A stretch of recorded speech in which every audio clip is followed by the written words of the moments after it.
सोचिए एक छोटा सा देश है, वो कभी कोई बड़ी जंग नहीं जीता होता है। फिर वहाँ एक वॉरियर आता है, एक ऐसा वॉरियर जो लोग कहते हैं शायद दुनिया में जो बड़े बड़े देश हैं उनमें भी कभी ऐसा वॉरियर नहीं आया।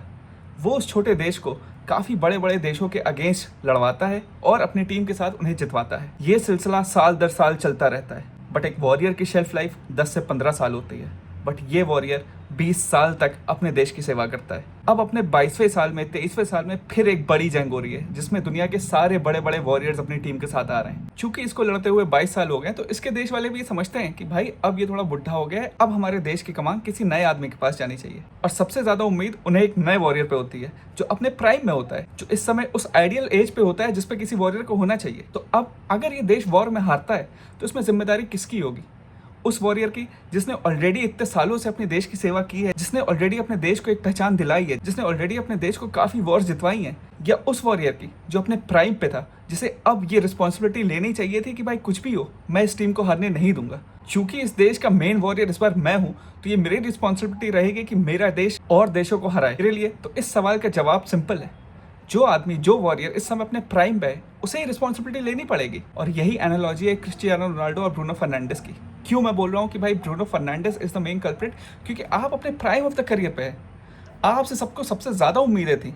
रोनाल्डो का तो लोगों को पता है 41 ईयर्स ऑफ एज में वो इतना कंट्रीब्यूट नहीं कर पाएंगे। और मैं ये नहीं कह रहा कि रोनाल्डो को टीम में होना चाहिए या नहीं होना चाहिए, आप कह सकते हैं कि उन्हें टीम से बाहर होना चाहिए। बट अगर अब मैनेजर ने ये डिसाइड कर लिया है कि वो टीम पे होंगे ही, तो एज अ गुड टीममेट आप क्या डिसाइड करेंगे कि रोनाल्डो की जो कमियां हैं, मान लीजिए वो डिफेंसिवली कंट्रीब्यूट नहीं कर रहे हैं, वो ज्यादा रन नहीं कर रहे हैं, उन्हें आप as a whole team compensate करें, या आप ये कोशिश करेंगे ये दिखाने के कि वो भी डिफेंसिवली कंट्रीब्यूट नहीं कर रहा तो हम भी नहीं करेंगे, हम भी बहुत बड़े सुपरस्टार हैं। ये तो फिर आप एज कॉम्पिटिटर्स काम कर रहे हैं, एज कलीग्स नहीं। ये तो ये बात होगी कि जैसे ऑफिस में आदमी बोलता है कि भाई वो आदमी काम नहीं कर रहा है तो मैं भी ये काम नहीं करूंगा। वहीं अगर आप इस टीम को अपनी फैमिली मानते हैं तो आप क्या कहेंगे? अगर आपका भाई कोई काम नहीं कर रहा है तो आप कहेंगे ठीक है भाई, तुम ये काम नहीं कर पाते हो तो तुम्हारा वो काम मैं कर दूंगा, और तुम जो कर पाओगे तुम वो करो। यही डिफरेंस है। यहाँ पे टीम ऐसे चल रही है जैसे टीम ऑफ कॉम्पिटिटर्स हो, कि रोनाल्डो ये काम नहीं करता, हम भी सुपरस्टार हैं, हम भी डिफेंसिवली कंट्रीब्यूट नहीं करेंगे तो कौन सी बड़ी बात होगी। और यूनाइटेड फैंस, मैं ये देख रहा हूँ कि उनकी लॉयल्टी रोनाल्डो से शिफ्ट होकर ब्रूनो के लिए शिफ्ट हो गई है। रोनाल्डो वो आदमी है जिसने आपको सबसे सक्सेसफुल आपका एरा दिया है भाई। ब्रूनो वो आदमी है जिसके एरा में आप सबसे अपना लोएस्ट एप देखा है आपने। आप एक्चुअली यूनाइटेड फैंस होते तो आप कभी भी ब्रूनो को रोनाल्डो के ऊपर नहीं चूज करेंगे।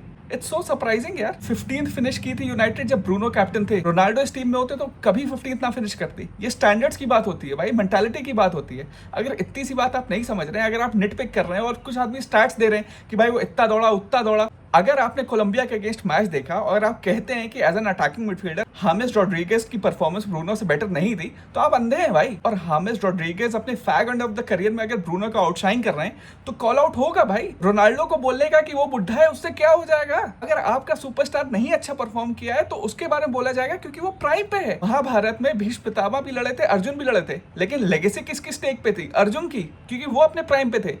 भीष्म पितामह हार भी गए तब भी उनकी लेगेसी इंटैक्ट है। जो भी वॉरियर, जो भी आदमी अपने प्राइम में जा रहा है किसी टूर्नामेंट में, वो अपनी लेगेसी लिखने जा रहा है ना। इतनी सी बात क्यों नहीं समझ में आ रही है? इसमें आर्ग्यू करने की बात क्या है भाई? अगर मैं इस टीम का सुपरस्टार हूं, अगर मेरी एज 29, 30, 31 है, मैं इस समय अपने पॉप ऑफ माई करियर हूं और मेरी वजह से टीम 4-2-3-1 खेल रही है और 4-2-3-1 में सबसे इंपॉर्टेंट पोजीशन जो ट्रैकआउटिस्ट है वो मेरे पास है, तो मैं I am the main man responsible. और जो लोग बोल रहे हैं कि भाई रोनाल्डो की वजह से टीम इंबैलेंस हो जा रही है, यार अर्लिंग हालैंड भी अगर आप उनके टचेस देखें तो ज्यादा नहीं रहते। क्रिस्टियानो रोनाल्डो एकदम top and of the pitch पे खेलते हैं। अगर वो कंट्रीब्यूट ना करे, जो कि मैं काफी बार स्ट्राइकर्स के पास इतना कंट्रीब्यूशन करने को नहीं आता है, लेकिन उससे टीम इंबैलेंस नहीं होगी। बट अगर आपका सेंटर अटैकिंग मिडफील्डर या सेंटर मिडफील्डर कंट्रीब्यूट ना करे, डिफेंसिवली वर्क रेट उसका अच्छा ना हो, तो आपकी टीम में इंबैलेंस आएगा। ये इतनी छोटी सी बात क्यों नहीं समझ में आ रही भाई लोगों को? ये बहस करने की बात नहीं है भाई। अगर आप अपने आप को सुपरस्टार बताना चाहते हैं, अगर आप अपने आप को लेजेंड बताना चाहते हैं, अगर आप अपने आप को एलिवेट करना चाहते हैं, तो आपको रिस्पॉन्सिबिलिटी लेनी पड़ेगी। आप ये नहीं कह सकते कि भाई ये आदमी फला नहीं कर रहा है, ये आदमी ये नहीं कर रहा है तो हमारी टीम हार रही है,